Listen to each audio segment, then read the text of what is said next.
good morning. Welcome to yet another episode of Redstone LAPIS LAZULI. It is I, your host, Pogo Kiddo.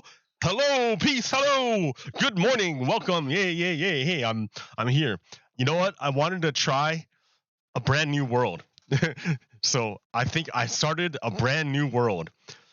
I started a brand new world. This world is an island. I start on an island.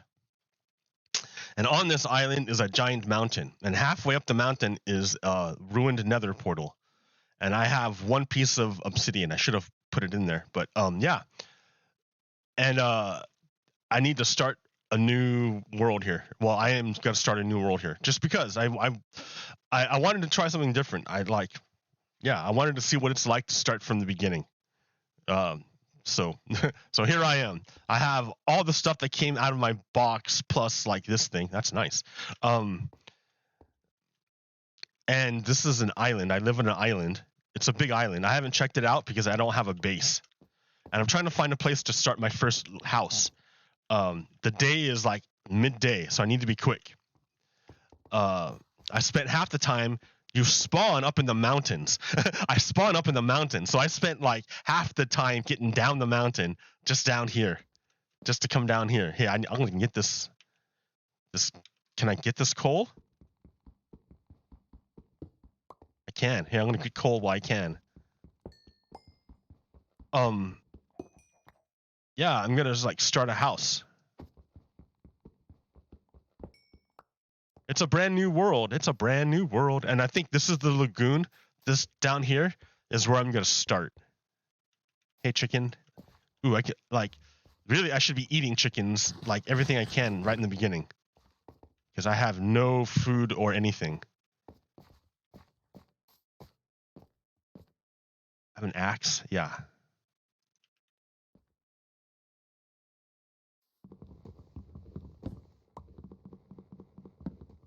So yeah, this is how it looks in the very beginning.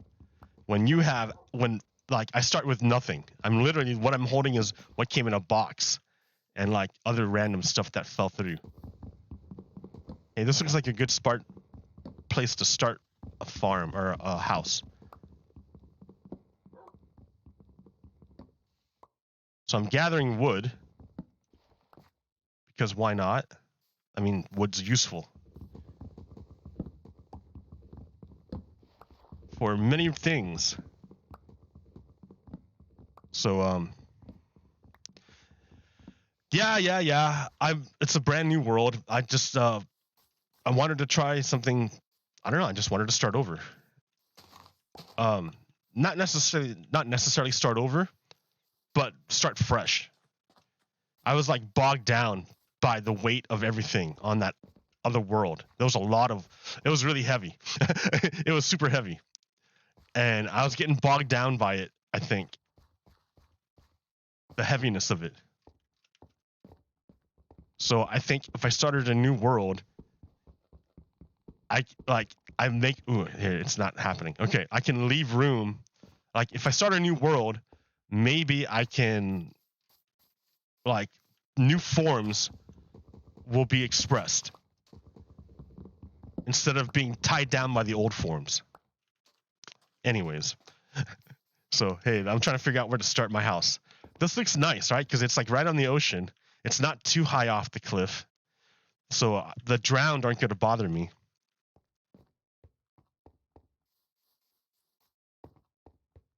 I have like a cave to start a house. I mean, really, I could like... Oh, look at that. It's like a starting house for me. Because it's getting dark. Oh, does this go all the way out?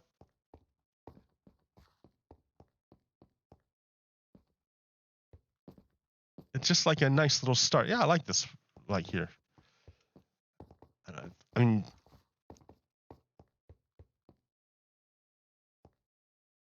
yeah, there's the zombies in there.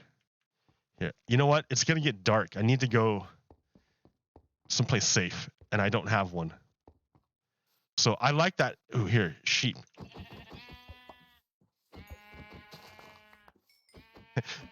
Thank you for popping up right in front of me. Okay, I'm gonna start here. As a start. Oh, I used all my. Okay, that's all right.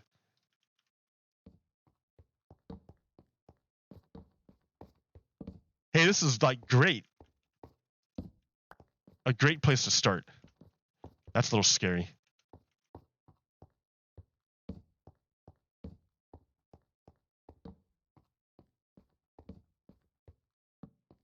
Okay, I have no anything. I have.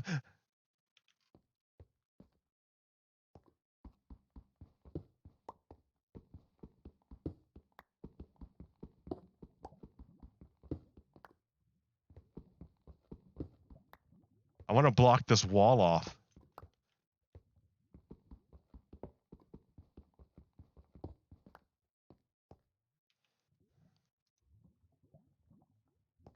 Scary, scary. It's getting dark.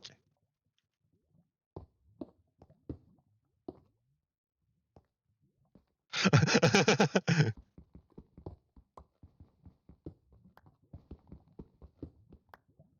think this is a good place to start because, like,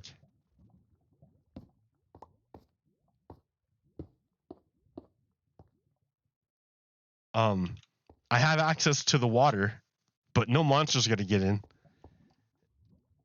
and I can chill here and I got enough wood for a bed.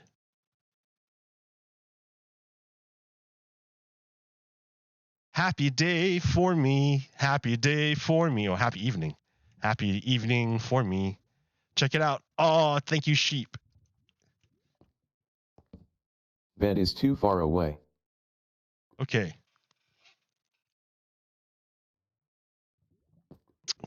All right, I'm awake again. Hey. Well, here's the beginning.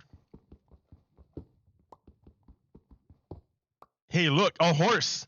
A horse showed up for me. I have no way of horses show up here. How nice.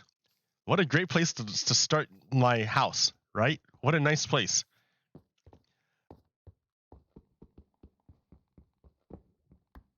See, like I just want to play Minecraft now.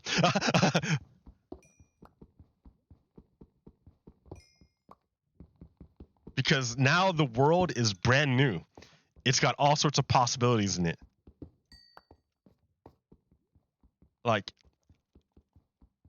and everything's fresh. Oh, I'm gonna run out of food. I'm gonna be real hungry.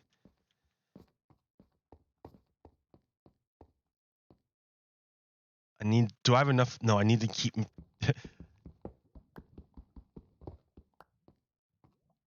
Okay. A stone pickaxe would help.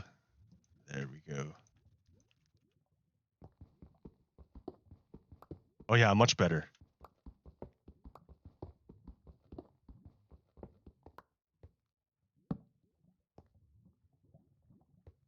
Okay.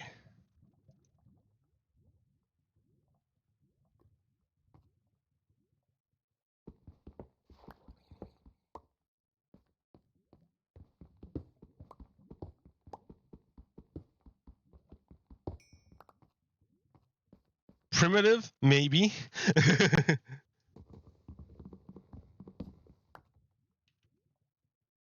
But it's a start. Bop. Okay. And then I can put the furnace next to it. Bop. And then I can put the mutton in, and then I have a few pieces of coal. All right.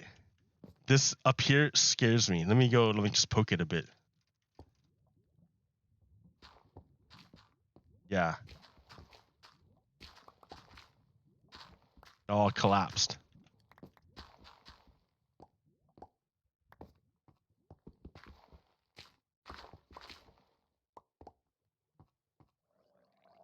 This is kind of neat.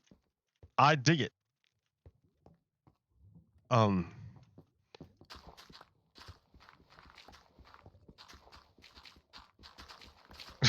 Get it? Dig it?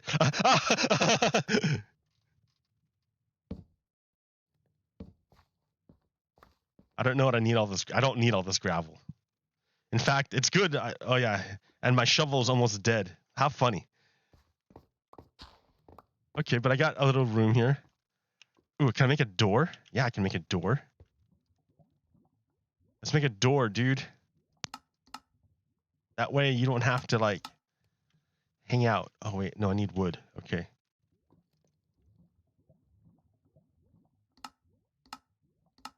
That way I can close the door and hang out.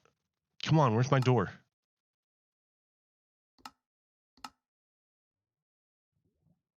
Doors. There we go.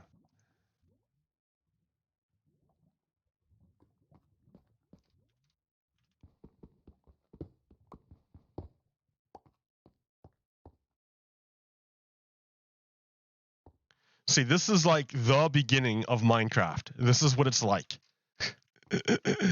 You're just hanging out.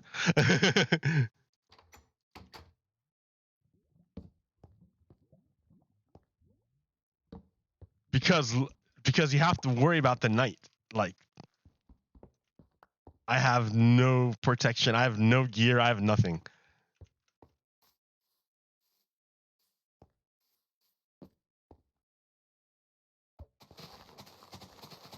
I mean, I have to basically gather resources. I mean, I want to be creative, right? I want to like just make stuff and be creative. But I kind of have to do stuff first. Like not die. There's a hierarchy, right? Like this game enforces a hierarchy. Sure, I want to go to the Nether. I want to like kill a bunch of monsters. I want to dig down deep, right? But my hunger bar is about 0, and I can't move very well after that. Like if my hunger bar is 0, and then I die. So I need to take care of things first. So if my food thing isn't secure, I can't really go do anything else. Because I don't even have food taken care of. And then my body has no protection. I have nothing.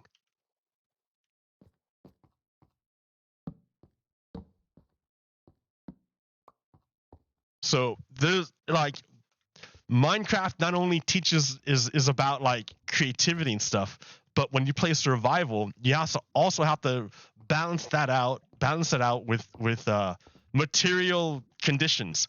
Sure, I have all these great ideas, but my material conditions are such that I can't even think about that stuff until I take care of all this other stuff. Like, how am I going to eat? I need to figure out a way to, I need to make more tools. Like a real axe.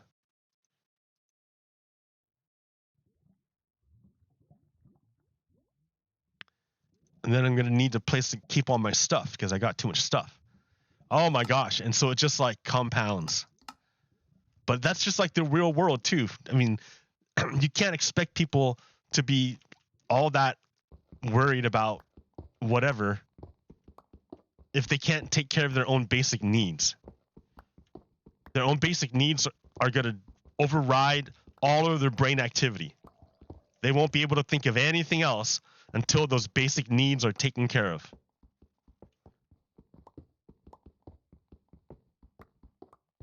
I mean, you can try, I guess. And some people have no choice. Like, oh, it's awful. It's awful.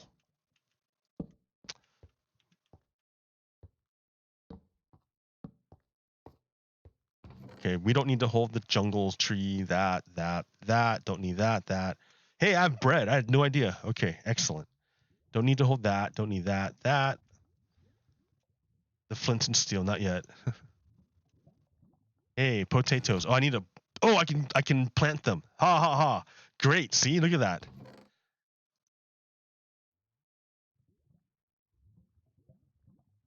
I need more coal, more wood.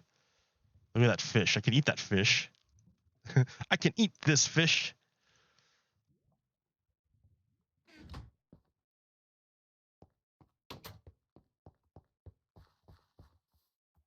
All right.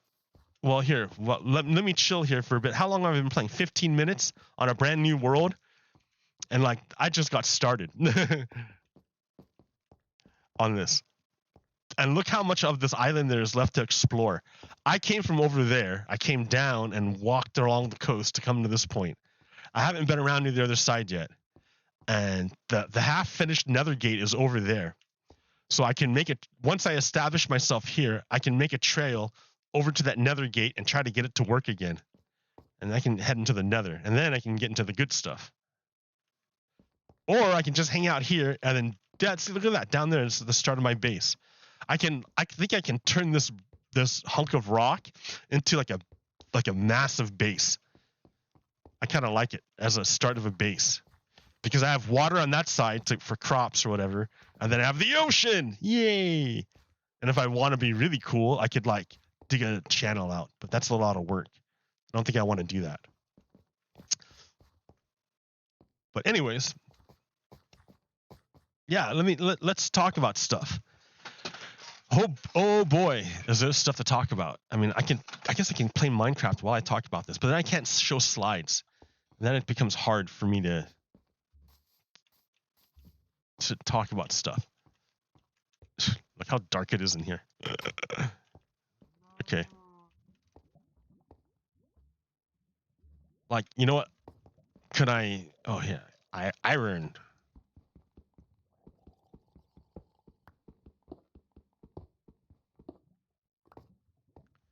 Oh, one, just one. All right.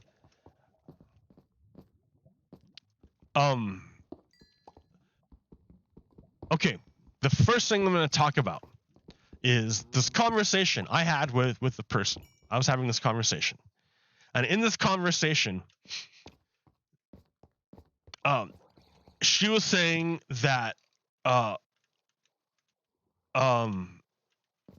well, we disagree. Like, she was having an argument with a person on Facebook, and then she got to the point saying, well, we disagree, and that's okay. It's okay to disagree. Like, it doesn't mean you're a bad, just because we have different opinions doesn't mean doesn't mean you're a bad person. And then I challenged that. I said, well, wait a minute. Not all opinions are equal. Like, and if you're having a disagreement on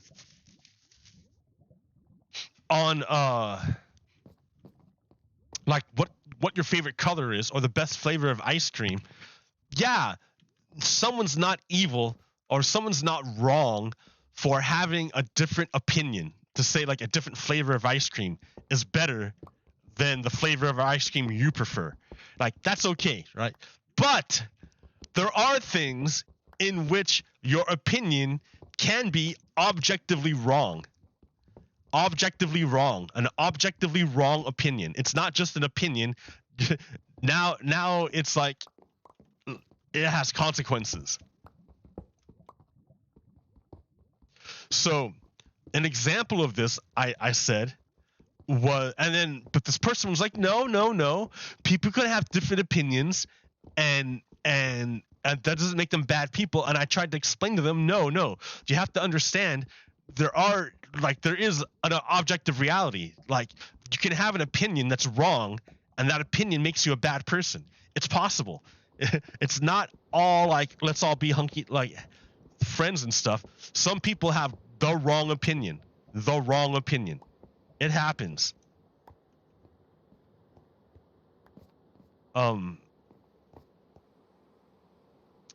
So I think what we were getting confused on was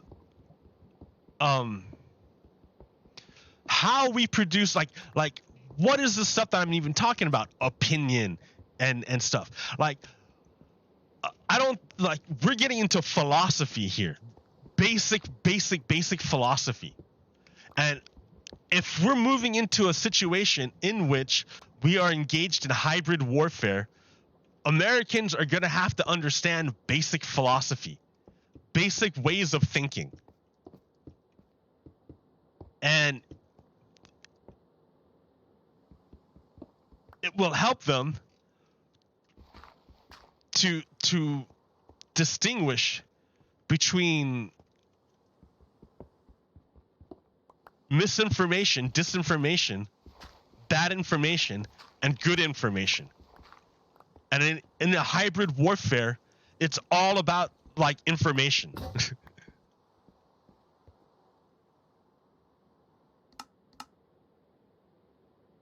So here, like I'm all talky.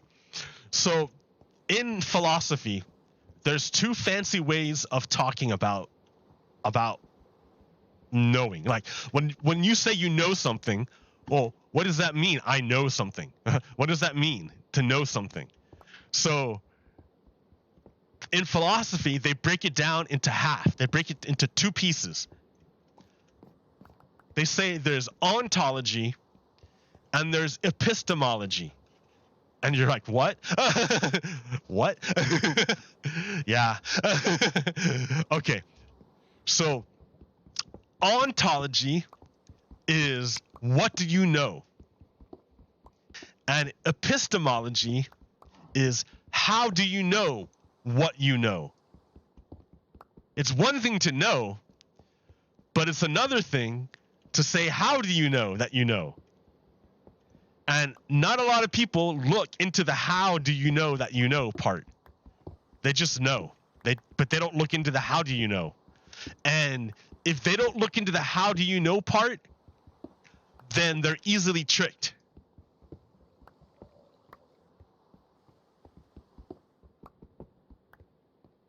Okay. So here, let me show you. Hold on here. Let me show you a picture of what I'm getting at. So what we're going to focus on right now is the how do you know that you know part, the epistemology. So here we go, right? This is like the model we're going to use. So propositions are just statements. You can propose anything. You can say anything. I can propose that ice cream is made out of bicycles. I can propose that. I can propose anything I want. Anything. That's anything. That's this part here. Okay. But even though I propose things, you can break that down into two things. That truths, what is truth?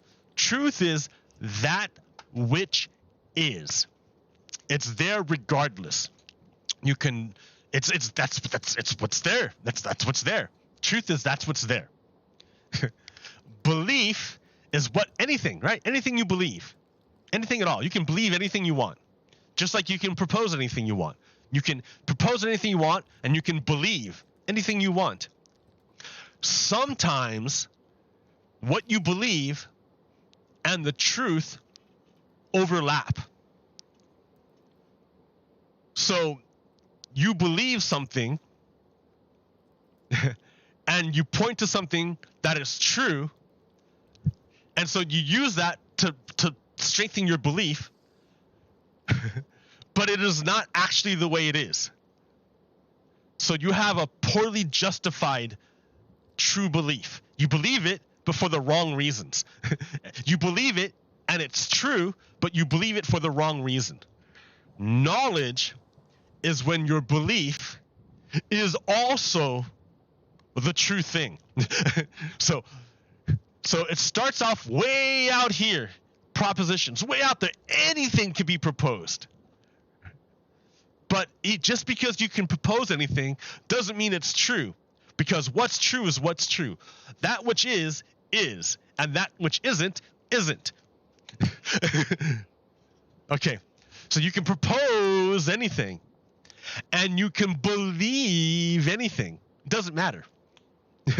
Sometimes what you believe overlaps with what's actually there, but you believe it for the wrong reason. But when you believe it for the real reason, that's knowledge. That's when you really, really, really know.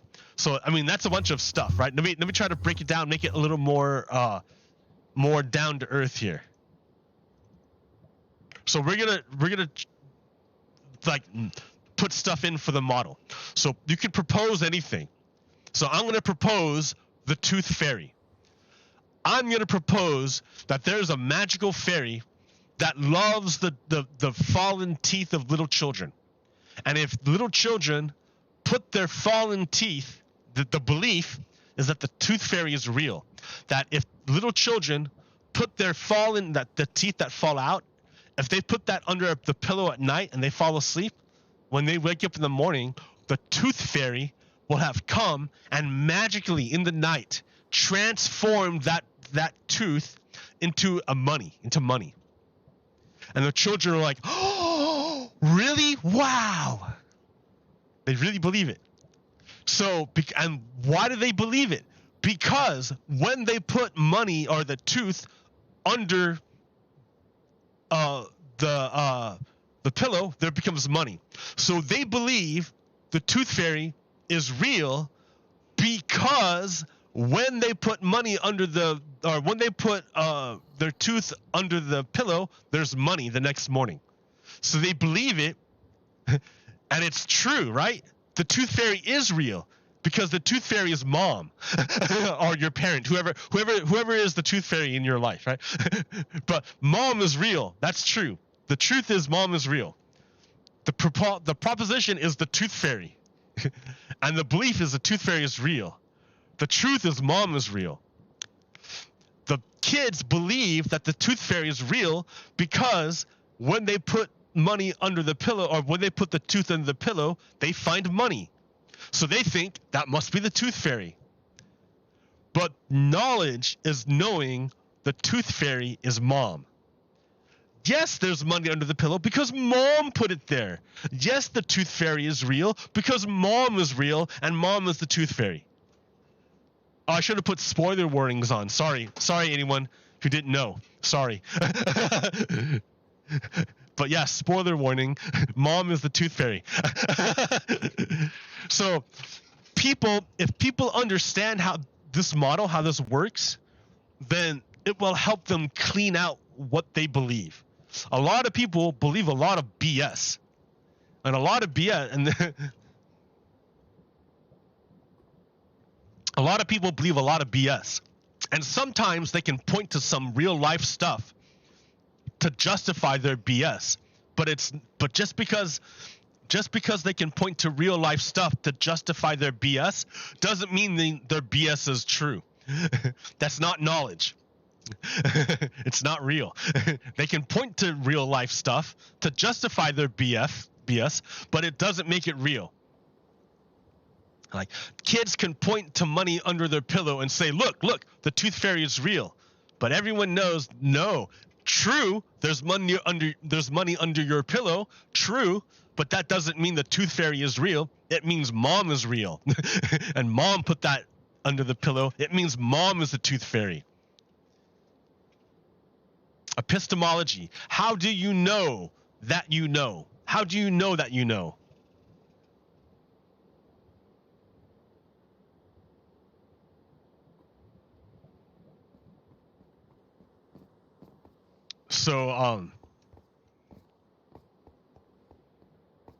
So like that's the thing. We have all these anti-vax people, and they spout all sorts of BS.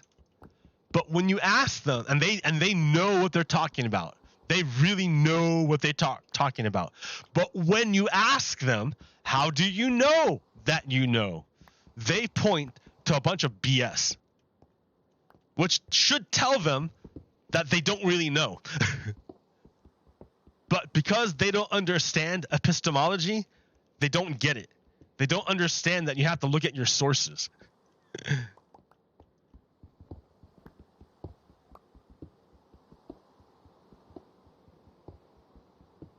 Like, they don't really have knowledge. What they have are a bunch of crazy ideas that someone's feeding them for their own benefit. So COVID is a massive problem globally. Why? Because Donald Trump failed to take it seriously when it came. Donald Trump did not take it seriously. And then he tried to turn it into eugenics. He tried to make money off of it, and then he tried to say, oh, well, it's only poor people who are going to suffer, so, like, it's not really a problem. Because Donald Trump is a fascist, is a Nazi.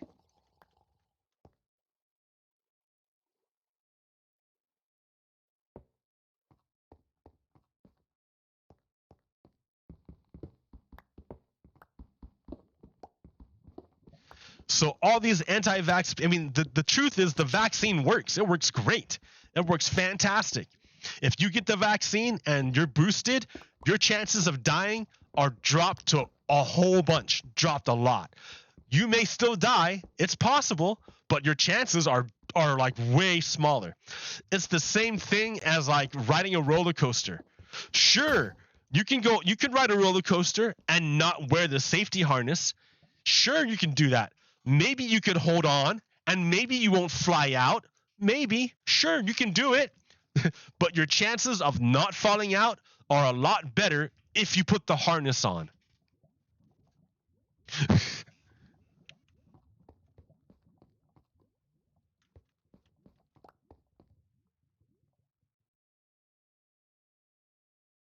I mean, I don't know, it's like basic stuff.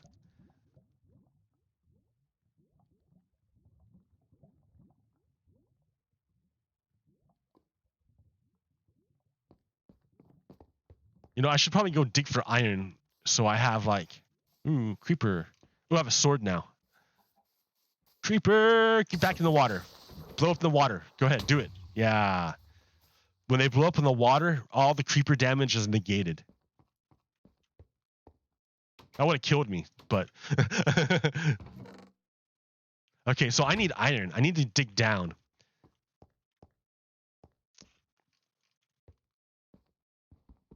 I also need food.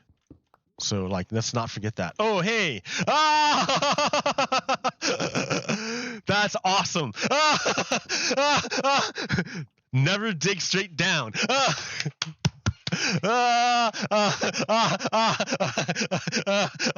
That's funny. That's funny. I would have lost all my stuff. That's hilarious. That's kind of cool. I got like a lava source right here.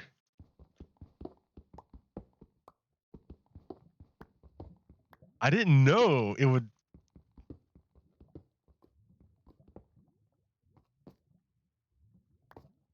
Oh, I can't see anything. I didn't know it generates so close to the surface. Oh, geez.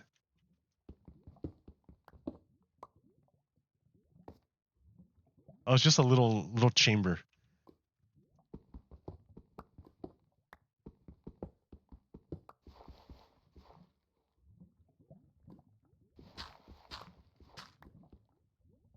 Just a little chamber.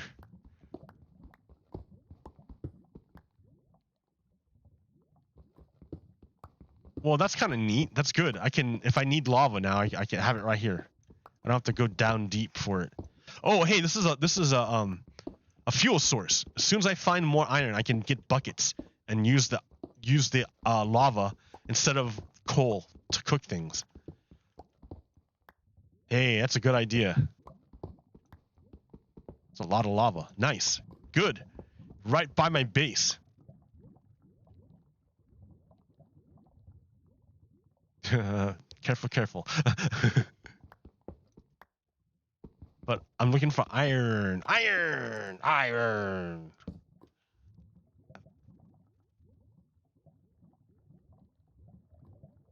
Oh, I have some. Okay, here. Dude, stop playing Minecraft and be responsible and talk about the news going on. You just taught everyone about epistemology. Why? Why would you want to do that? Oh, because Russia is engaged in crazy warfare, man. I need a window. It's too dark in here. Oh my god, where's this window at?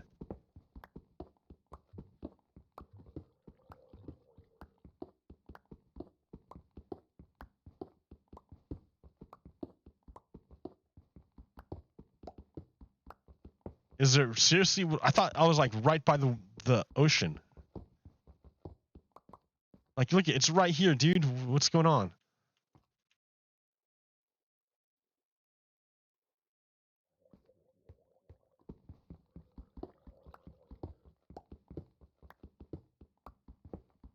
we go.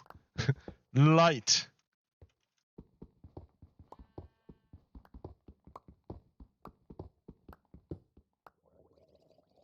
Yeah, we don't want those guys, though. You can stay down there, homie.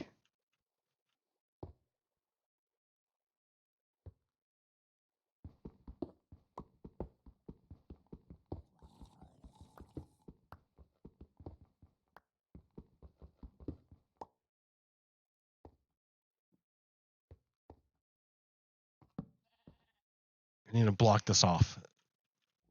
Because otherwise monsters will fall on my head.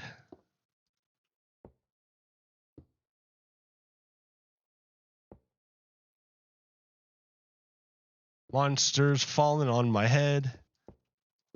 Da da da da da da da da.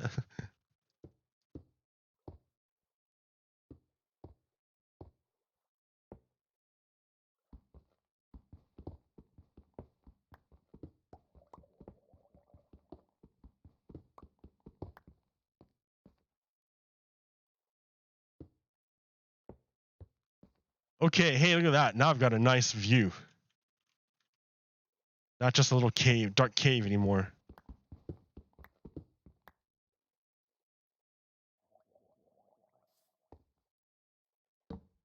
Dun dun da da da da da dun dun da da da da da dun dun da da da da da dun.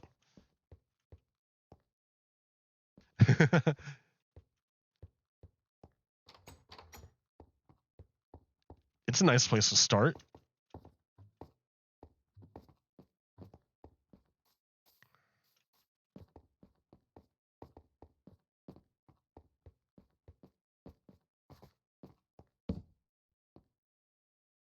Yeah, I should make a little obelisk here so I remember where I'm at if I ever get lost.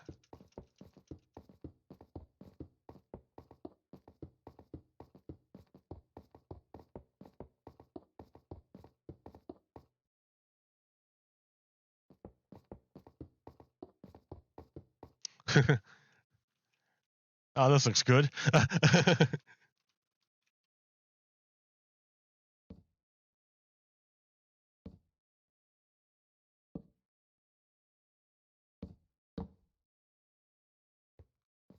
Whee!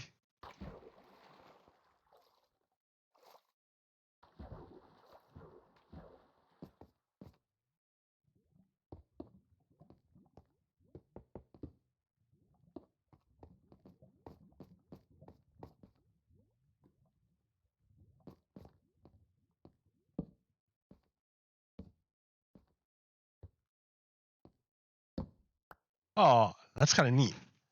Might have to like move that out of the way so it's a better view. But yeah, with the zombies in the distance, how nice, how romantic. Oh wait, here they can follow my head from here. No, not really. Yeah, okay. How romantic. The zombies in the moonlight. What else do I got here? Epistemology.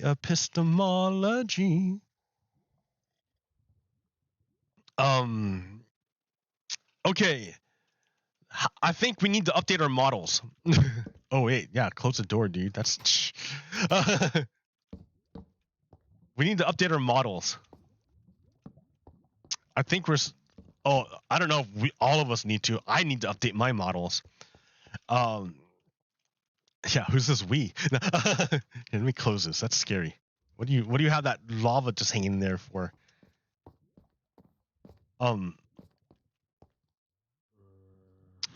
So when I was in school, I was taught the solar system looked like this.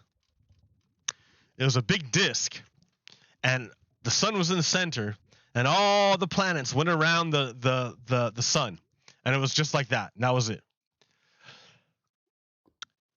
And then later on, I learned. I realized. I think I saw a GIF. I saw a picture that reminded me that the sun isn't standing still. It's not just it's not just sitting there and everything revolves around it. The sun itself is moving. The sun itself is moving. It's like a comet. It's not just sitting still, not moving anywhere, and everything's going around it, not moving, just in a circle. It's like a comet flying across the universe. So it looks more like less like this one and more like this one, where the sun is going forward and the planets are spiraling around the sun as it goes forward. It's not a flat disk. It's moving forward through space and time. So another way of looking at it is like this. The sun is it's like moving forward, and all the planets are revolving around it like a spiral, not like a circle, not a disk, but a spiral. Zoom in. The sun is like moving. It doesn't sit still. It's moving forward fast through space and time. We're on one of the outer arms of the Milky Way. So we're like if we're rotating around the center of the galaxy, it's barely moving. But us, in relation to the center of the galaxy, we're like, we're flying. We're flying. It's all about frames of reference. If your frame of reference is only our local solar system, it looks like this. It's just not moving. It's not static. It's not changing.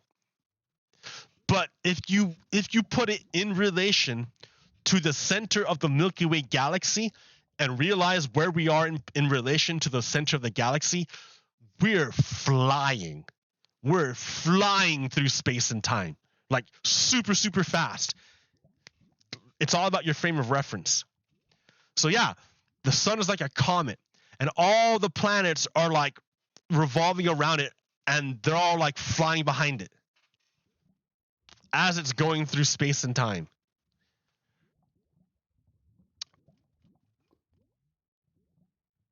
And when I realized this, it kind of like made my head explode. I'm like, wow, that's really cool. That's amazing. That's amazing. How there can be little, things going around a star. And around each of those planets, there's also little moons going around each of these things. So there's even more twirlies that spin off of this star flying through. It's kind of crazy when you think about all the little, okay, so here's all the planets, but each planet also has like a spinner going around it, like a moon that goes around each, or a few of them, a lot of them going around each one. And as this thing is flying through space and time, I'm like, wow, that's pretty awesome to think about.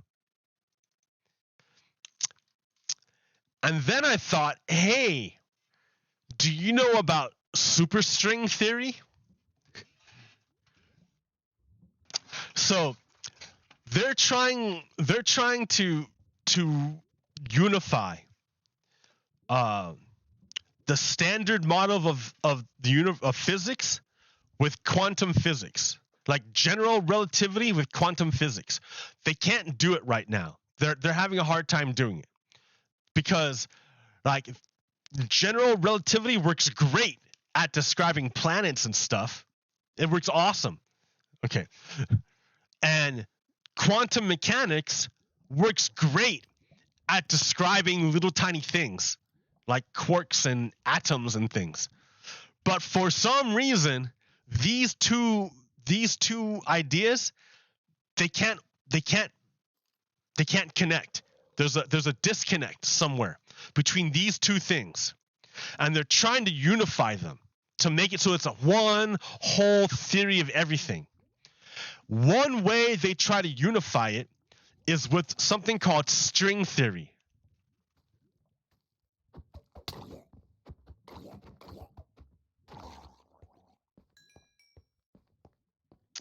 String theory is the idea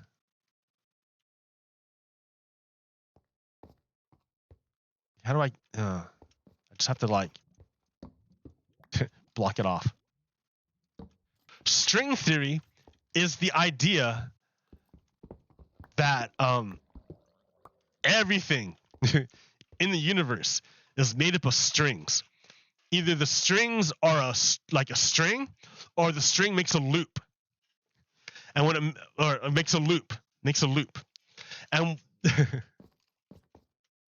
but the idea works on paper in math, but to make it work, you need something like 27 dimensions, something like crazy. They can't even. It's like too hard to work with. So they came up with the idea to make string theory to make it better, and they call this new one super string theory.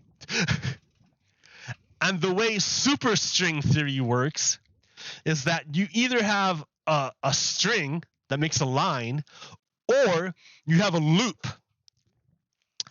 And if you have a loop, around these loops, you have spinners. And if you add the spinners to these loops, then you can collapse down the model to 11 dimensions. You don't need 27 or 20 something dimensions. You only need 11 dimensions. And I'm like, wow, the idea of loops with spinners, what does that remind me of? Each of these planets also has a moon around it, going around it. Sometimes they have many moons going around it. So, and those moons are like spinners.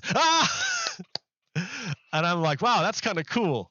It's like unifying the two theories. That's neat. Like, wow, it kind of just blows my mind. I don't know. How do you know that you know?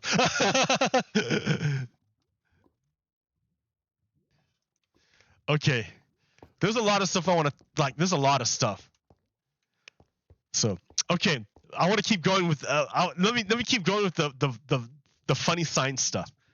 Okay, another thing they do with quantum mechanics.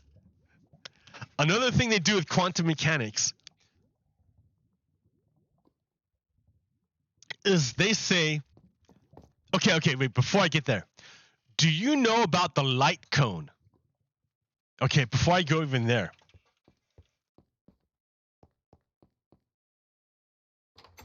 Oh, here, if I'm going to be in here. Yeah, you know what? Never mind. Do you know about the light cone? Okay, the light cone is the cone of information that you make continuously. But anything outside that light cone you can never ever affect. Because you can only affect the things within your light cone. And that doesn't make sense on the local level, but when you scale it up to interstellar level, that means if a supernova happens,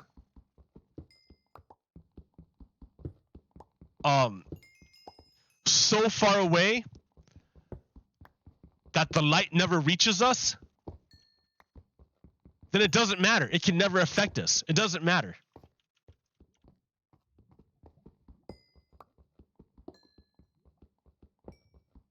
Okay. Oh man, I'm like going crazy on this one. Okay, so let's go back to Kurt Vonnegut.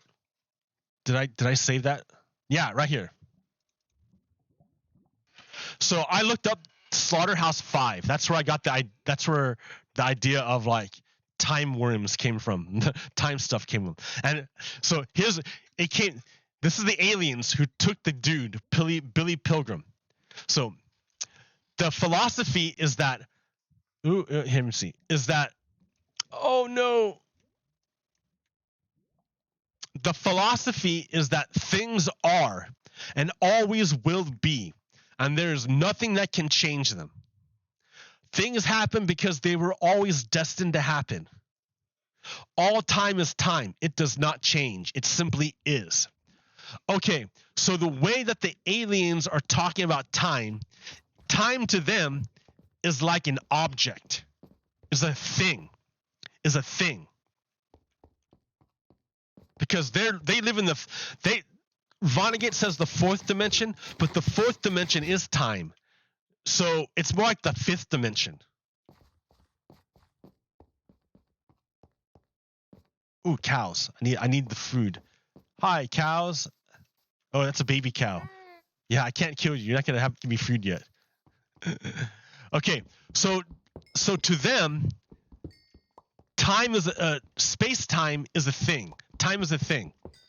So look at time as an object that doesn't change. Okay, all right, that's fine. Now, and the aliens, they kind of get rid of the idea. They don't understand the idea of free will, because if time is unchanging and time is solid, how could you have free will? See, that's the question of quantum mechanics. Okay, so here's how you do it. Here's how you can unify the theories. So I talked earlier. I gave you the analogy of the MRI machine. What's an MRI machine? An MRI machine is a way of looking into a human being without cutting them. You can look inside of them and make an image of what's inside of them without cutting them. How do you do that? Well, it's a big magnet, and the person lays on a slab, and they lay down on a slab. They don't move, and the big magnet, to the person laying down, they're inside a little tube, but on the outside of the tube is a giant magnet that goes around them. It goes around and around them, and it uses the magnet to warp the magnetic field around the person without hurting them. And then a camera takes a picture of how the magnetic field is warped as the magnet moves around them. And then they take that slice of a picture and they send it to a computer. And then they take 1,000 pictures of this person, 1,000 slices, all up and down this person. And they send this information to a computer that reconstructs all the slices into a 3D model of that person, and that you can look inside of them and make 3D models of what's inside of that person. All right. Time works the same way, right? You're conscious only of the now, of the moment, of the time when the magnet is going around and warping the field. But all of this of the person is still there. Just because the magnet doesn't take a picture of them doesn't mean it's not there. It's still there. They're still connected. That's why when the camera takes a picture of the whole person, you can use a computer to look at the whole thing. All right. So time works the same way. You are only experiencing the now. But just because you only experience and are conscious of the now doesn't mean everything that happened in the past is gone. You could not have gotten to here if all this didn't happen before. This is necessary in order for the now to be here now. Now could not be now if then didn't happen. Then must be in order for now to be. That's just the way it is. So to the alien, they see it as an object. This never changes. It always is. But they're not looking this way. Maybe they are looking this way. Maybe they can see into the future. Whereas humans can only experience the now and reflect on the past. Maybe the aliens look at the future as an object. What do they see? Okay. Remember that I'm going back to the virtual particles. In a vacuum, we think of a vacuum as there being absolutely nothing. But for the quantum people, what they see is that no, the vacuum is a quantum field in flux. Particles are constantly popping into existence and then disappearing. Into existence and then disappearing. But Pogokiro, How can that happen? What? If they pop into existence, wouldn't we see them? But that's the thing, right? In order for something to pop into existence, it has to automatically, if it's going to appear, it automatically creates its opposite. It's an antiparticle. So if you make a particle out of nothing, automatically it's going to make its antiparticle, the opposite particle, automatically. But what happens is when the particle meets the antiparticle, they touch each other and boom, they're gone. They annihilate each other. So this is happening in a vacuum, in space, where there's absolutely nothing. In space, constantly, particles are appearing out of nowhere. And when they appear, instantly, their antiparticle appears out of nowhere. They both pop out of nowhere. They both see each other, and they go boom, and then boom, they're gone. Instantly. It happens so fast that the information, their light cone, the cone of information that would send information of their existence to me, never makes it. It happens so fast that basically the light cone doesn't appear anywhere. It doesn't make it. Because it doesn't make it, that means no one's ever seen it. If no one ever sees it, it means it can happen. Remember Schrodinger's cat? Okay, the thought experiment goes like this. If there's a box, if you have a box, right? There's a box. Here's a box. Here's a box. Here's a box. Here's a box. Here's a box. And you put a cat in there, right? There's a cat in there. I should do this for real in Minecraft because I can make a machine for it.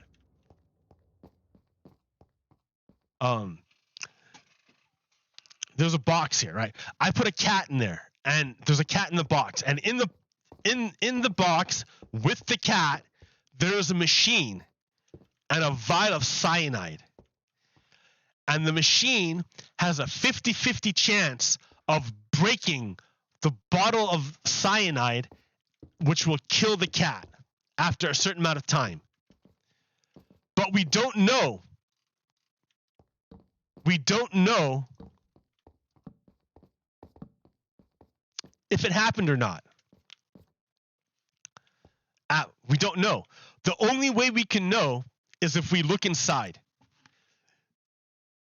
So Schrodinger, this philosopher, physicist guy, Schrodinger asks the question. Okay, right now, we don't know if the cat is alive or dead inside of there. So what is the state of the cat? What is the state of the cat?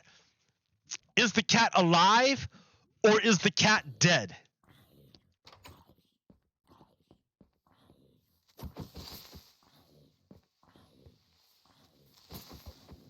Oh. Creeper Scar.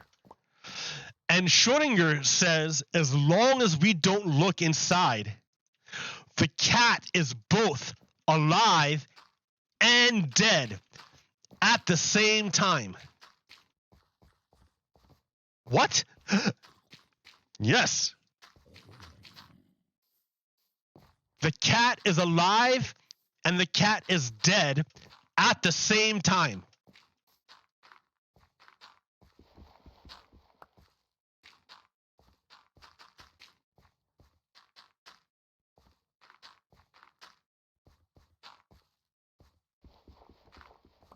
How can the cat be alive and dead at the same time? Because you didn't look inside the box. No one looked in the box. No one looked in the box yet.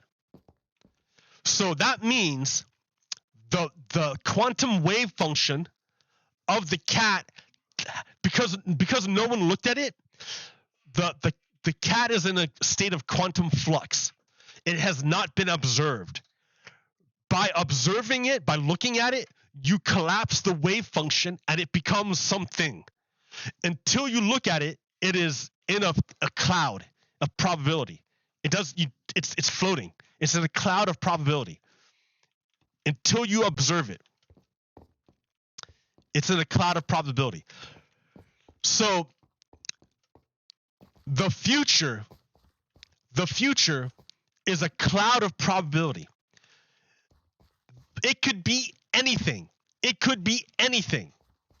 Anything. But we don't know until we observe it. Until we and by observing it, it's collapsed into an actual thing, then that flows into the past as actual history. But until we do it, the future remains a misty fog. It's a misty fog of probability. Because we haven't observed it, because we haven't gotten there yet. So if we haven't observed it, it hasn't collapsed. But if you're coming from the fifth dimension, you look at it differently. Yes, it's a misty cloud to the person inside, but to the aliens looking at it, it's not a misty cloud. It's an object. It's a thing. But how could it be a thing if the quantum wave hasn't collapsed yet? Frame of reference. It hasn't collapsed for the people inside, but for the people outside, it has collapsed to an extent. When you're inside, the field collapses all the way down to one thing, to one probability only for the observer. But from the outside, from the people looking at it, there was a range of possibilities. It wasn't just a one thing. It's a range of possibilities that could have happened. All of these things, some things were more likely than others. Some things were so likely as to be almost predestined. But they weren't predestined. It was just likely. So the object of the future that the aliens are looking at is a cloud of probability. A thing that doesn't change because it's a cloud of probability. But for the human going through it, they can't go through the entire cloud at once. They can only collapse one. So they're a string, they're a thread, weaving their way through the cloud of probability to have one experience of all the possibilities. Whereas the alien looking at it, it's not a cloud. It's a cloud, but it's not one, and it's one thing. But the one thing it is a cloud of probability. I don't know how to describe it. But for the human inside, what they experience is what it is when it's collapsed on them. I don't know if that made sense. But it's a way of I'm trying to unify it, of unifying the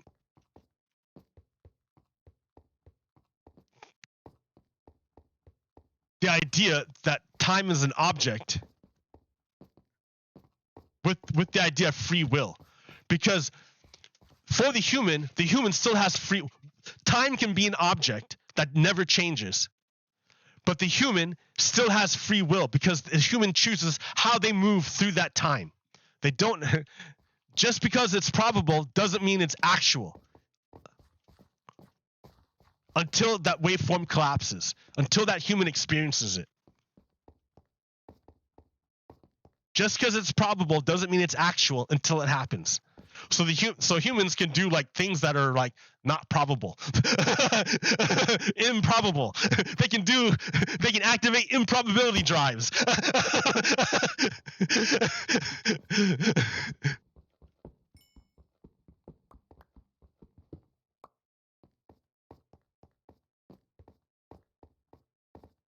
That's why that rap from Gurren Lagann is so cool. Do the impossible, see the invisible. Row, fight the power. Touch the untouchable, break the unbreakable. Row, fight the power.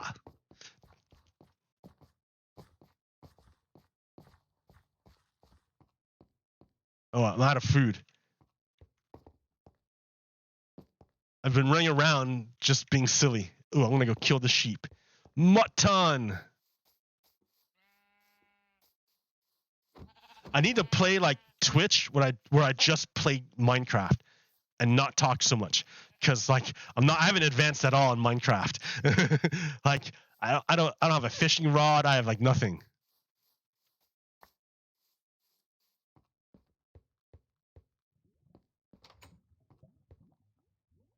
Mutton.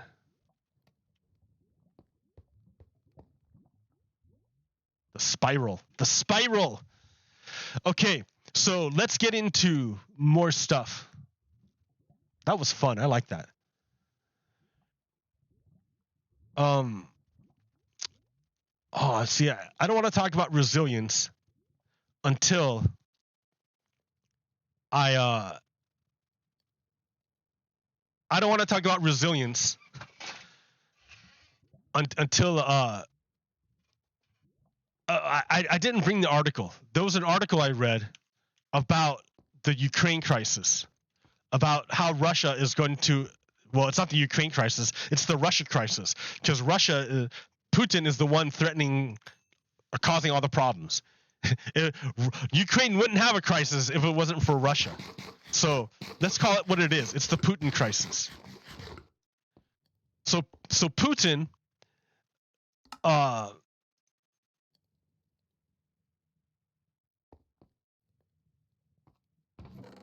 potato, ooh, melons too.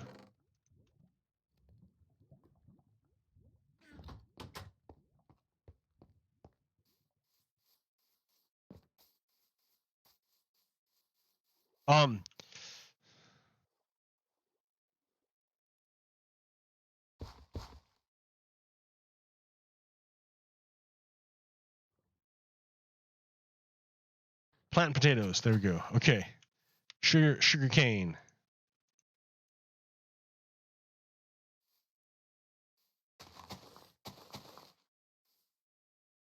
Cacti.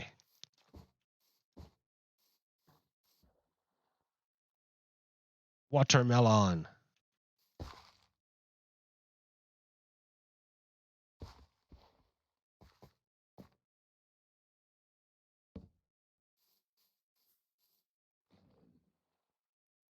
Okay. Hey, look at that. Chicken. You know, I need to like make fences so I can catch some of these guys. Gotta catch them all.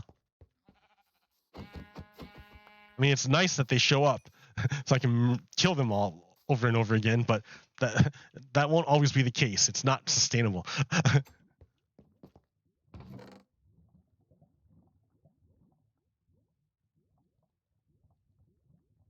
Okay.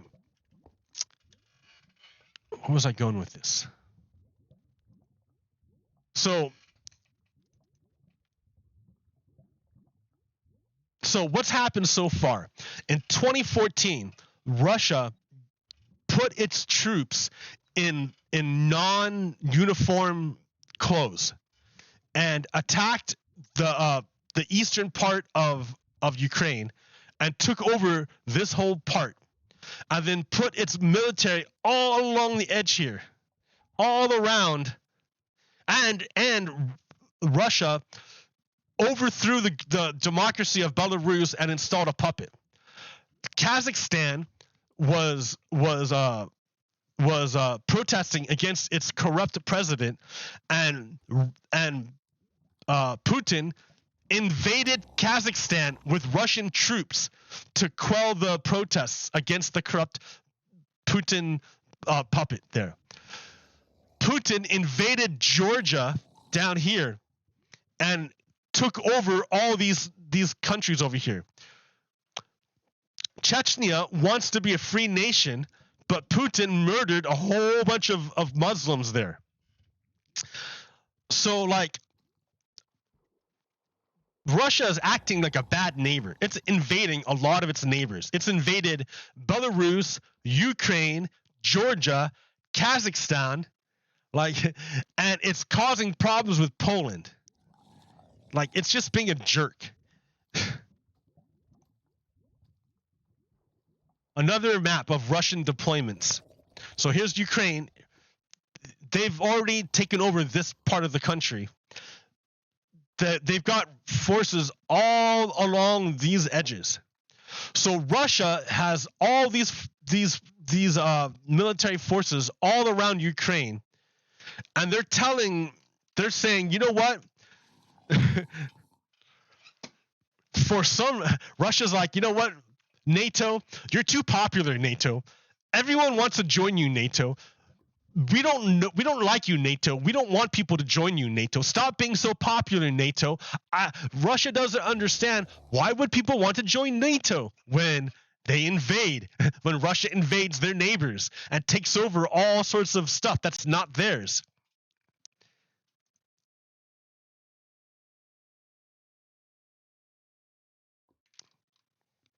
So that was some Christopher Miller. So yeah, they're all over the place.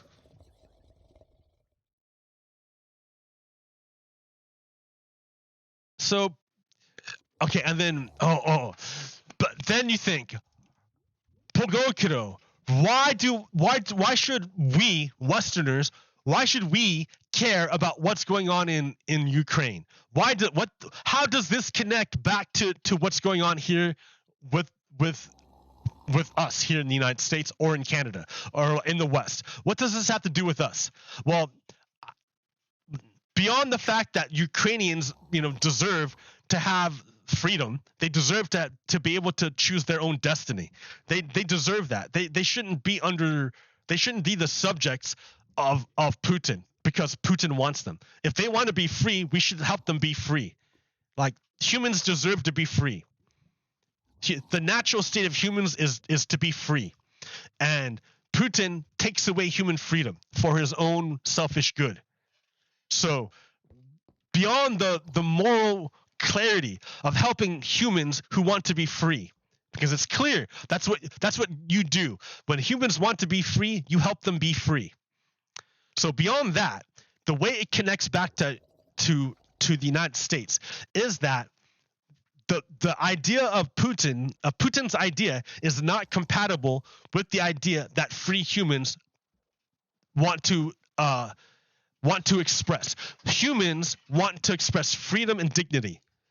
And Joe Biden, so this guy, Foobster, says Joe Biden wants to go to war. But then I ask, who invaded Ukraine? Does Joe Biden control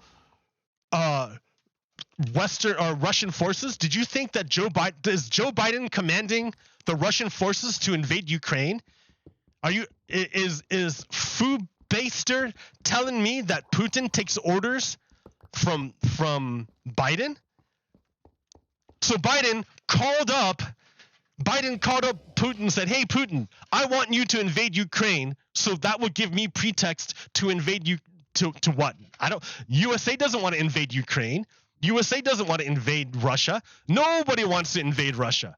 Nobody cares about Russia. Russia is the one invading all its neighbors.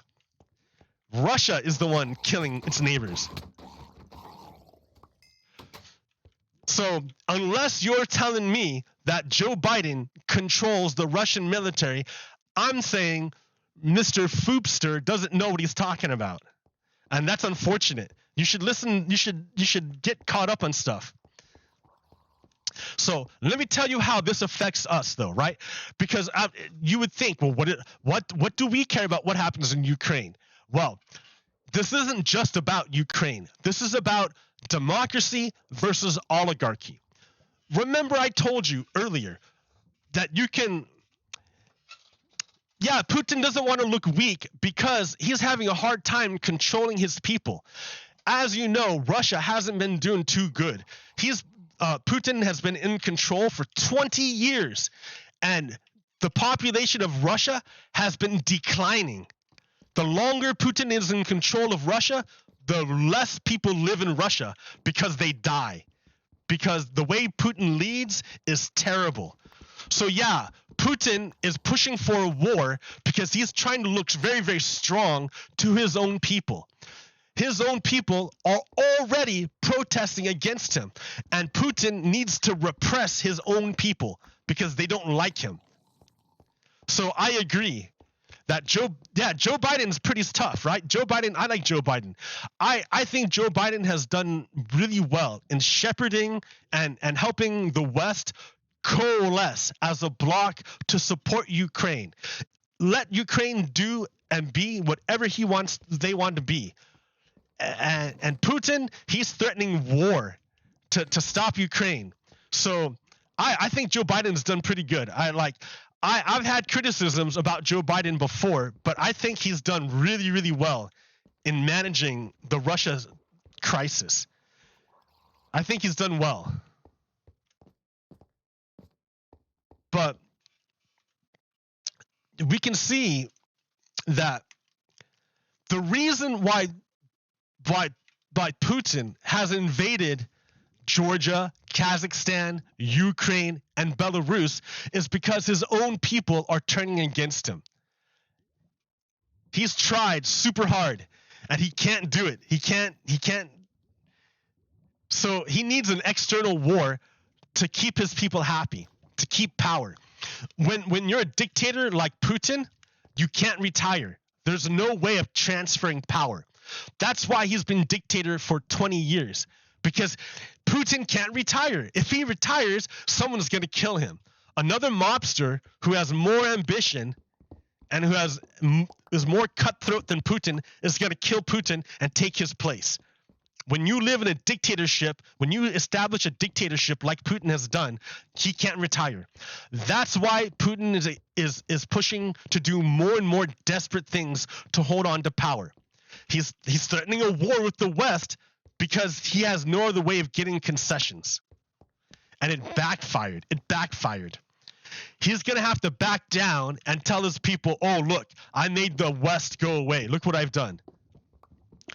His own people are telling him not to go to war. Here, let me show you this. This is hilarious. Oh, wait a minute. I don't have it.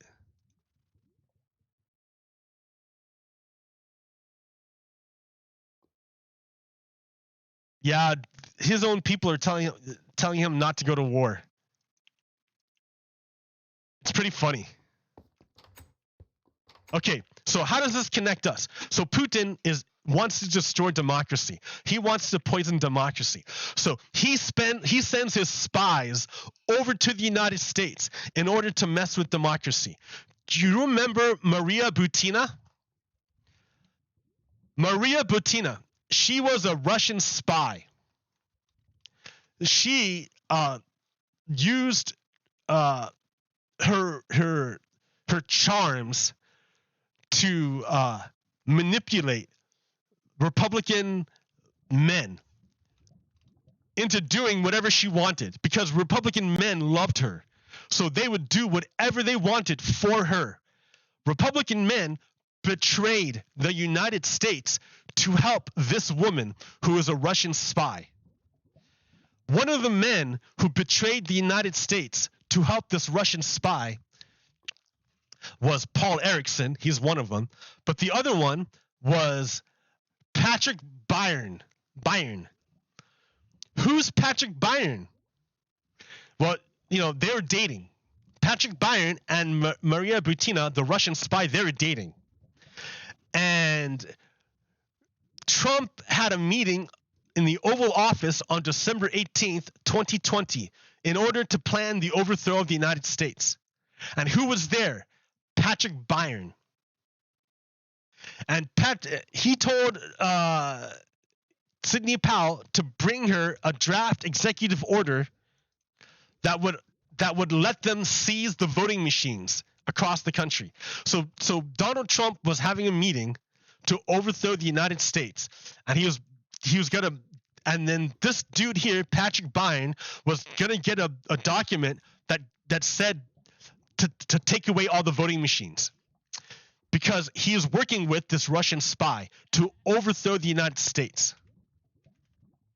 So who is Patrick Byron? He announced that he had a romantic relationship with Russian agent Maria Butina. This guy's all about it, right? He resigned after saying he helped this Russian spy overthrow the United States.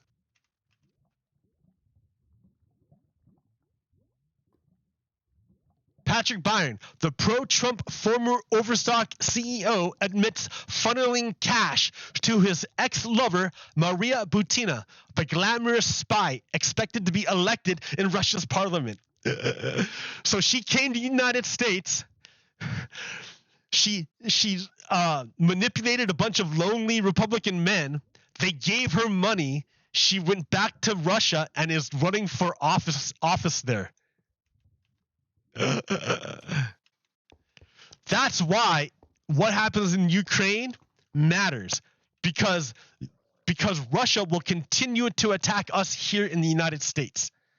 Look how easy it is to manipulate American men.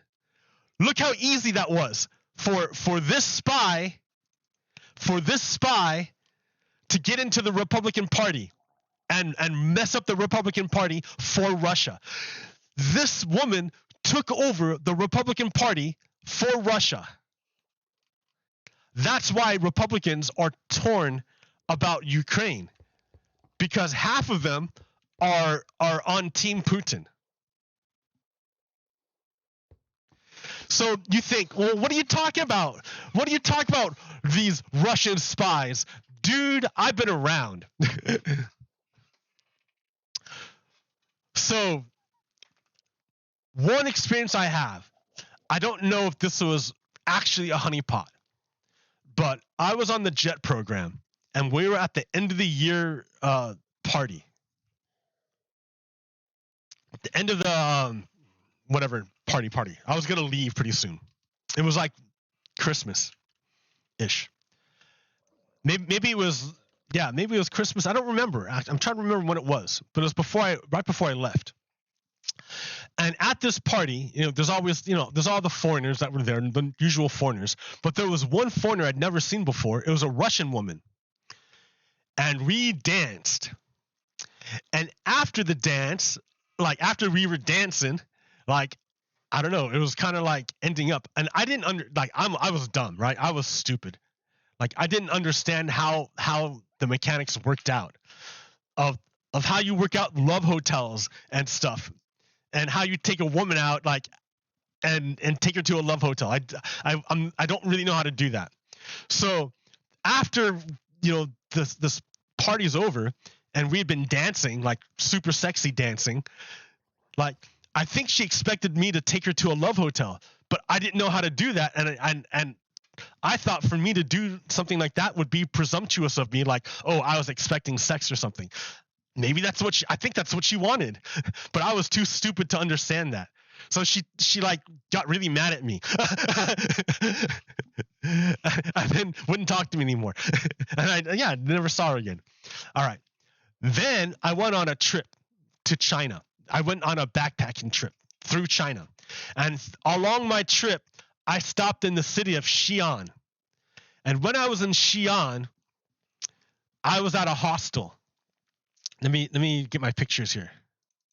When I was at Xi'an, I was at a hostel. I don't have pictures of this hostel, but I had that's like one of the cool pictures I took. I didn't take very many pictures. I should have took more pictures of Xi'an. Do I have any of me in it where you can see me?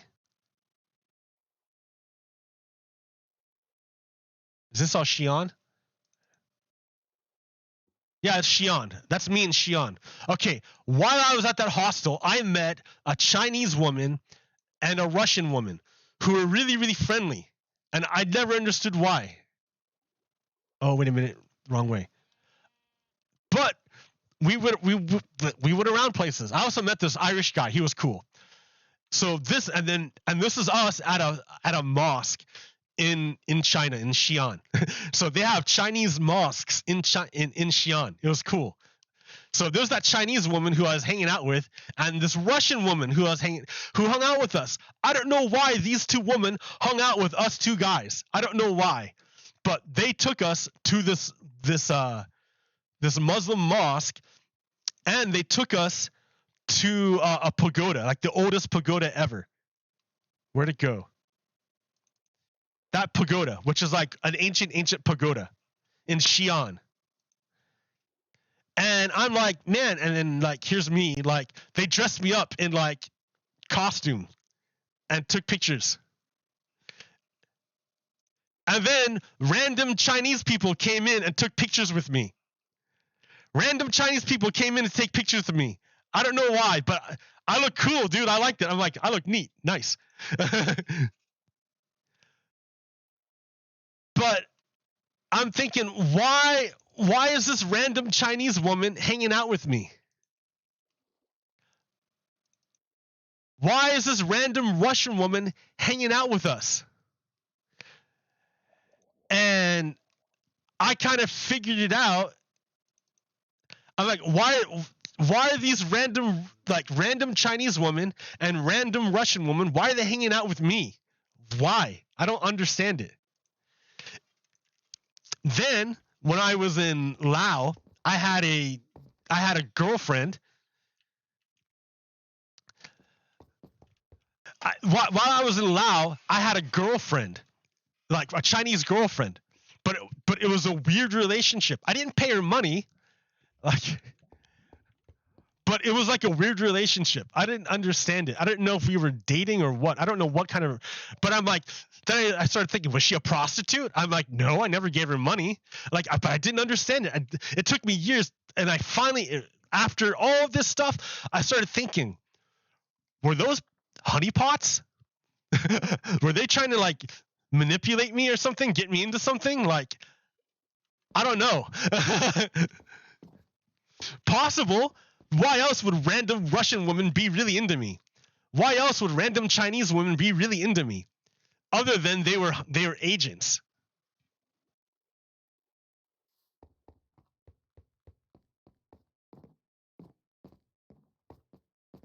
I don't know.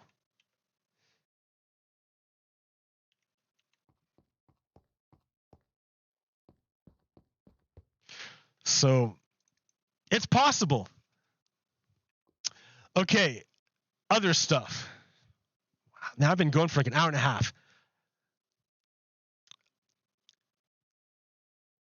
Let's see. Okay, I want to go back to voter ID real quick. Alabama voter ID. This is why we know voter ID is not about voter ID. It's about suppressing the vote. Republicans all want to push voter ID because they say, well, just go get another ID if it's a big problem. Well, look what happens in Alabama. Fine.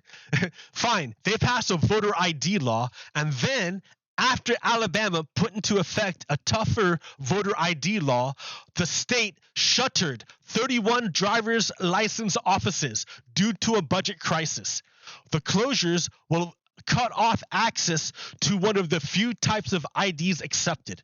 So what the Republicans do, what the Confederates do, is they identify which ways of voting help minorities. And then Confederates, Republicans, will cut off those ways of voting to stop those people from voting. Because Republicans are anti-democratic. Remember, they want to overthrow the United States. Republicans are enemies of the United States. They just came out and said that a coup, that insurrection was legitimate forms of protest. So if your party says that a coup is a legitimate form of protest, that means your party is not an American party. It means your party is an insurrection party. It's a sedition party. You want to overthrow the Constitution because insurrection is not counted in the Constitution as a form of legitimate protest. Republicans tied themselves to that. So, if you do not want to be considered an insurrectionist, you should leave the Republican Party.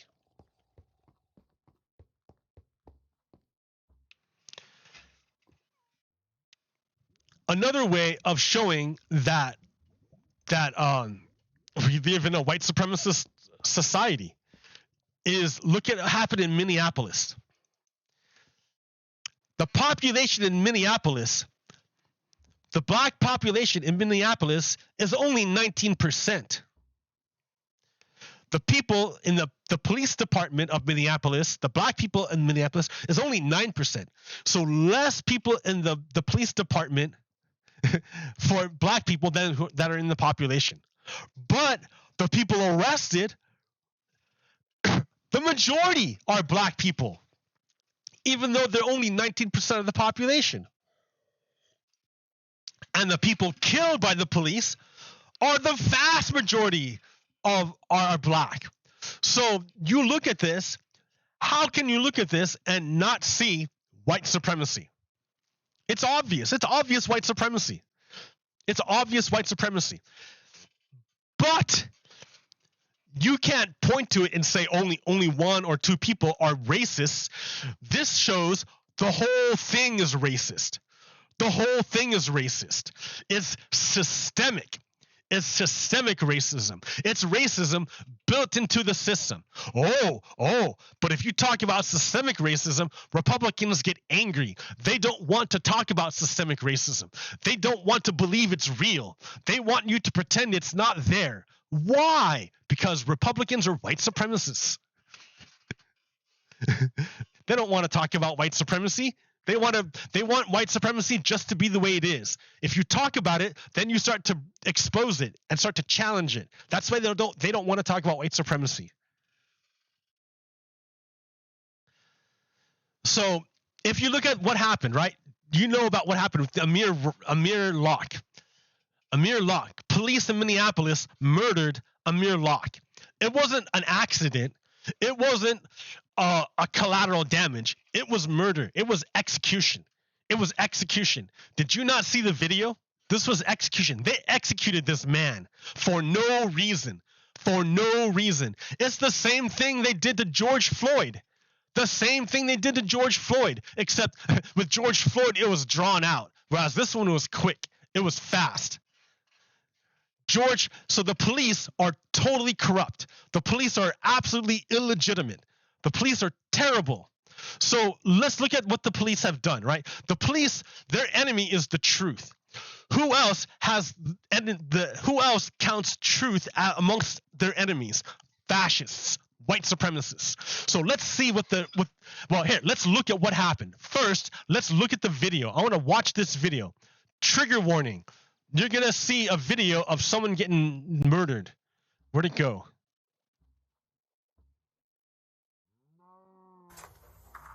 All right. Look how quiet it is. Please search for it! Please search for it! Okay, wait. They're real quiet. They're real quiet. And they didn't say anything until after they were already inside. They didn't bang on the door. They didn't say anything until they are already inside. Here, can I zoom this in so you can see what I'm doing? Dude, here, I need another. How can I zoom this in? Maybe I can't. I can't. I can't grab that corner down there. I can't grab you. Oh, shit. I can't grab either of the corners. Wrong one.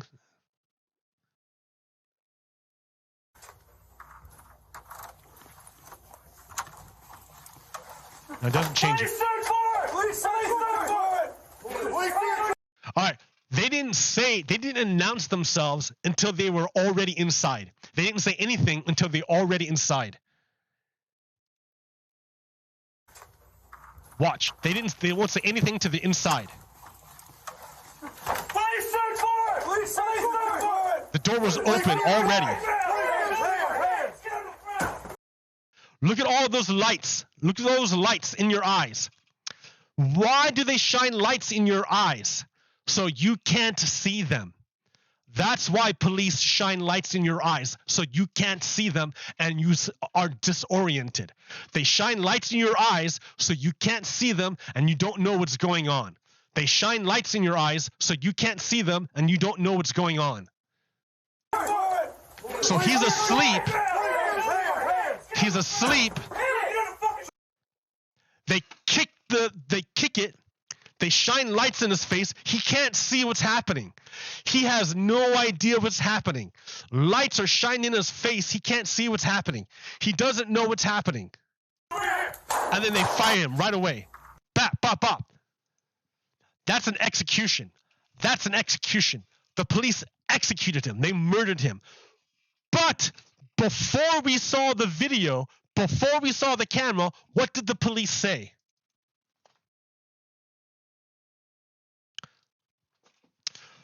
The police say officers gained entry to the target apartment, loudly and repeatedly announced their presence, then crossed the threshold of the apartment.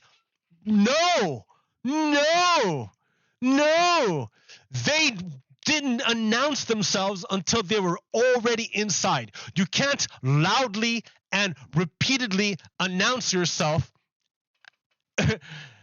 outside the apartment, then cross the threshold, and then say it. I mean, that's not what happened. What happened was you crossed the threshold, then you loudly and repeatedly announced your presence. So you were already inside. You were already inside. The guy had no idea. You were already inside. Okay. Approximately 9 seconds later, into the entry, officers encountered a male. So they encountered a male who was armed with a handgun, pointed in the direction of the officers. No, it was never pointed. It was never pointed in the direction. It was never pointed in the direction. He was shot way before it was pointed. So, at one point, shots were fired. Who shot those Who fired those shots? So they need to clarify that. Police fired shots, and the adult male suspect was struck. Well, wait a minute. He was a male, and when the police shoot, he got transformed into a suspect. Before the police shot, he was a male. After the police shot, he was a suspect. So, for police, the definition of suspect is anyone the police shoots. You know that 14-year-old girl who got the police murdered in the mall? She was a suspect because the police shot her. They didn't know who she was. They weren't aiming at her. But she was a suspect because they shot her. The police shot her. That's how the police work. Because they're not actually about justice. They're about white supremacy. So you saw how the video went down, and then you saw how the police tried to justify it. The police totally lied. They totally lied. That guy had every right to have his gun. He had every right. He had every right to be in his house. He did absolutely nothing wrong. He was not a suspect. He was not named. The police didn't even know who he was. And they killed him. And they called him a suspect. What is he a suspect of? What crime was he of? Why wasn't he in the report? You didn't mention him if he was a suspect. Where did it come from? Oh, because you shot him. That's why he's a suspect. Pfft, get out of here, police.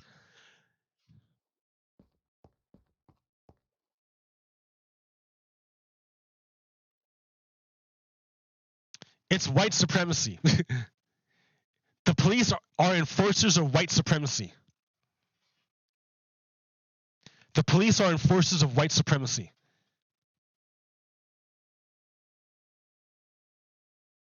So what else do I got here?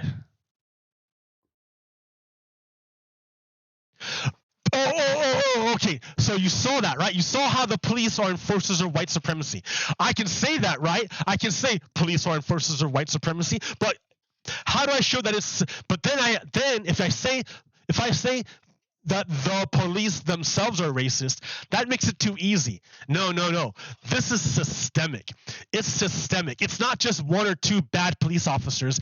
It's systemic. Look at this. The same police that were involved in murdering Amir Locke were also involved in the drive-by shootings in Minneapolis. Remember last year in Minneapolis? Police just randomly drive by and shoot random people. They just drove by and shot random people, and then one guy shot back. What right do the police have to randomly drive by and shoot random people? None. But they're a gang, a white supremacist gang. Look at this gang. Watch this gang.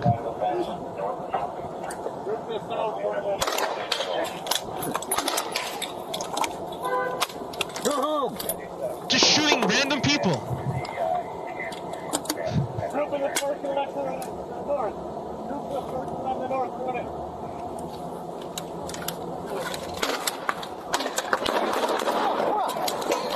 Shots fired! Shots fired! Get out of sight! Get out of sight!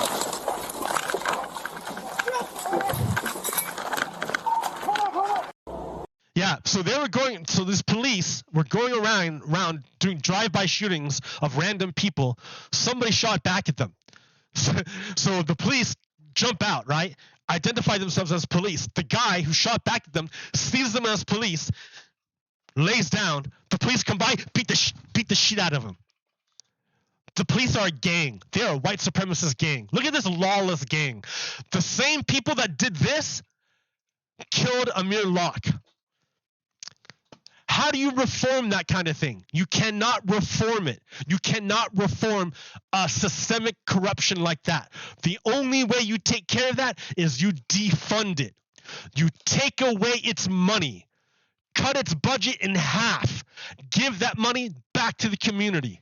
Defund the police, because the police are just white supremacist gangs. That's all they are. Don't give money to white supremacist gangs. That's stupid to give money to white supremacist gangs. Clearly, that's what they are. That's what they are. They're white supremacist gangs. The police are a white supremacist gang. The way you take care of it is you defund them. You put that money back into the community. How do you know when you control a government? Because the policies go where the people want it to go. How do you know when the white supremacists control government? Because the policies go to help the white supremacists. The police department up in Portland was found to have neo-Nazi training material in their stuff. All the protests in Portland were calls to defund the police. The mayor, Ted Wheeler, increased funding to the police. The mayor, Ted Wheeler, instituted a mandate that required all city people, all city employees to be vaccinated. But the police didn't want to get vaccinated. So they told they told Ted Wheeler, "Hey Ted Wheeler, change that so the police are exempt." And Ted Wheeler said, "Okay, police, I'll listen to you, boss." And he changed it so he exempted the police from the mandate, from the vaccine mandate. That's because the police are the ones who run Portland. The police are white supremacist neo-Nazis. That's in their training material.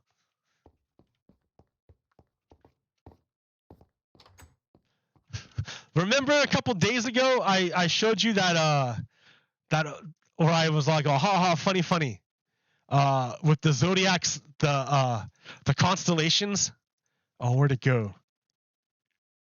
Yeah.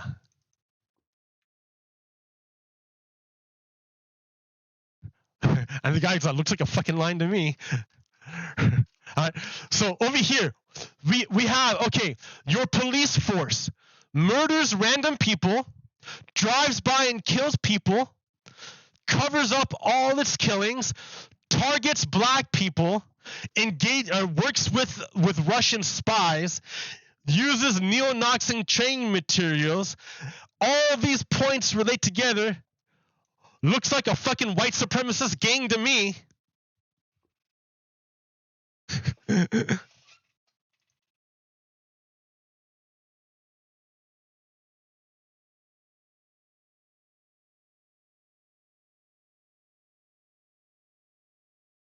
America has Olayemi Olurin. America has a vicious cycle of criminalizing black people so that we're disproportionately arrested and incarcerated. Then, using the criminal records they gave us to justify further abuse and police killing people whose records they weren't even aware of. They kill Amir Locke for nothing, and they justify it by saying, oh yeah, it was a no-knock raid. Dude, it's white supremacy. The police are a gang.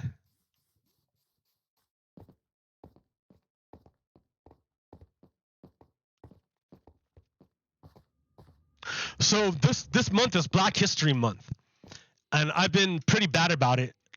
I was pretty bad about Native History Month too. So like I'm bad. I'm sorry. I got to work on that. I want to talk about the guy who invented mac and cheese next week because that was a good story. So yeah, we got to understand we're in hybrid warfare at this time. We're in war. We're in a global war. All Americans are involved, whether they want to be or not. They're involved, and it's their duty to learn how to operate their brains to make sure that they only take in good information and that they protect themselves from propaganda and misinformation, disinformation meant to harm you and your fellow loved ones, your fellow humans. Oh, don't go too far. Ooh, look at those islands over there. Go back home.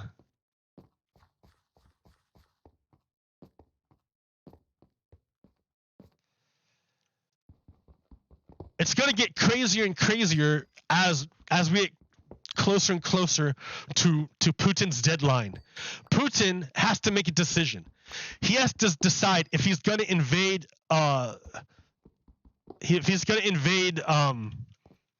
Ukraine or not, because he can't wait forever, because when the winter is over, all the land around Ukraine turns back to marsh and they can't use tanks anymore. And the only way Russia can invade Ukraine is with tanks. The other problem is it's expensive to deploy your forces. Even if you're deploying it within your own borders, it still costs money and resources. So he can't keep it up indefinitely. It's either shit or get off the pot, basically. He's hoping that the West will offer him some concessions so that he can show his people that he got something for his display. The worst thing he can do is to invade Ukraine. That is the worst thing. Because if Putin invades Ukraine, he can no longer control the situation. It will be out of his control. And it will balloon into a horrible tragedy. I guarantee it. I guarantee it. If he invades, it will be a horrible tragedy for the Russian people.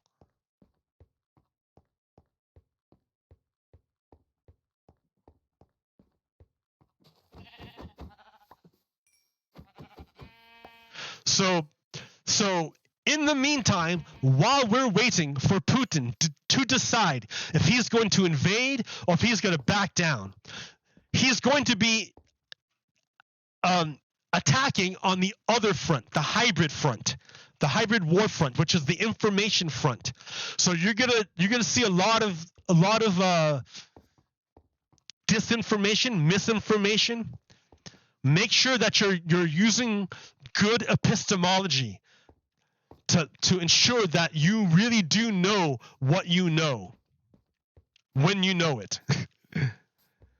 Okay, Americans. Thanks for hanging out. I will catch you next week, and then I'll probably be playing like regular Minecraft because I have a lot to do. And I can't be talking about stuff while I do it. All right. Until then, Pogo Kiddo out. Peace. Done. Stop.